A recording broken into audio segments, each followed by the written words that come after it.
నమస్కారం రైతు సోదరులందరికీ. నా పేరు మాగంటి శ్రీనివాసరావు. మాది ఏలూరు జిల్లా దెందులూరు మండలం పొవ్వల గ్రామం. నేను కౌలు రైతుని.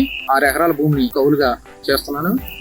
మేము ఏటా కోరమండల వారి డిఏపిని బస్తాలో 50 కేజీల బస్తాల రూపంలో వాడుతున్నాం.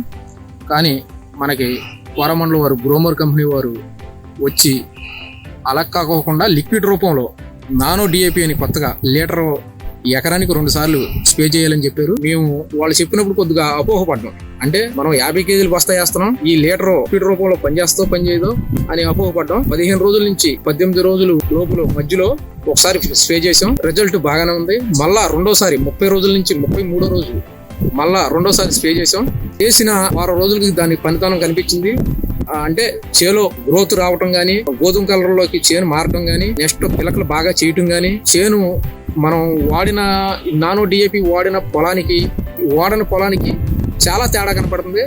రైతులందరూ కూడా ఈ నానో డిఏపిని వాడవలసిందిగా కోరుతున్నాం. అలాగే ఈ లిక్విడ్ రూపంలో గ్రోమోరు మందుని మనకి అందించినందుకు కోరమండల కంపెనీ వారికి ధన్యవాదాలు.